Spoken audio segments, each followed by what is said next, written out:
Bonjour à tous, alors aujourd'hui j'ai essayé les Geekbox. Très récemment, la mode des Geekbox s'est développée. Le principe est simple, tu t'abonnes comme tu t'abonnerais au journal de Mickey et tous les mois tu reçois une boîte avec différents objets geeks. J'avoue que le concept est bizarre, c'est comme si tu donnais de l'argent à un de tes potes pour qu'il t'achète des cadeaux. Alors voilà Lille, je te donne ma carte et tu vas m'acheter des cadeaux. Ouais, d'accord, ok. Tiens. Bah c'est tout. Allez, salut.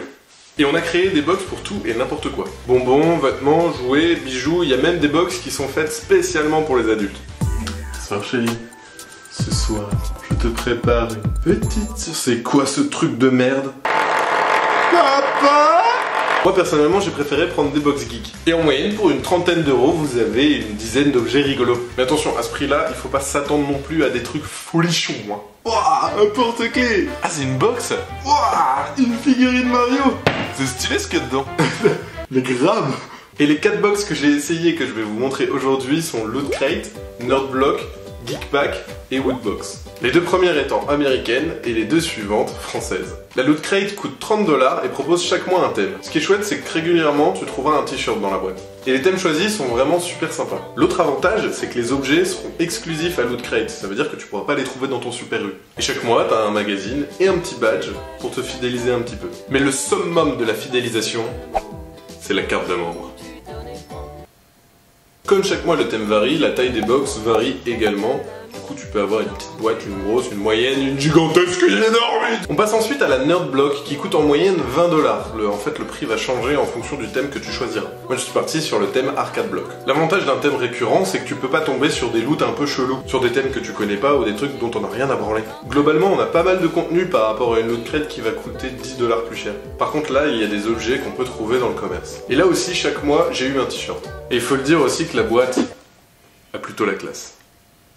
Ensuite on passe à la France avec la Geek Pack qui va contenir de 5 à 7 objets geeks. On a le droit ici aussi à un thème spécifique tous les mois. Par contre ici la boîte est un petit peu dégueulasse, mais au fond, on s'en tamponne de la boîte.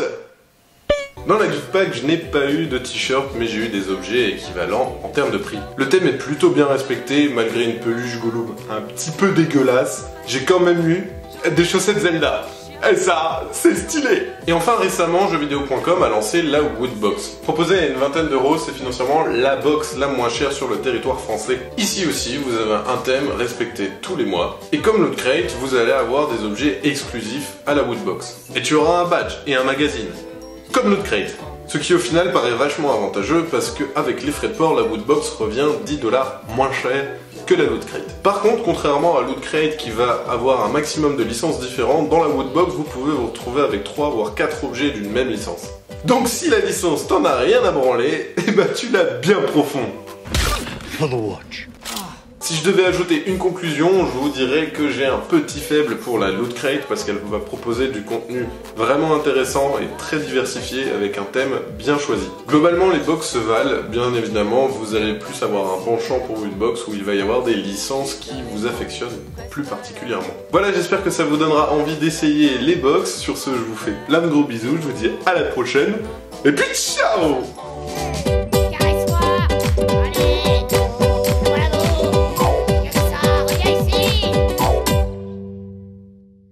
Pour les gens qui tombent sur des objets dont ils connaissent. Non!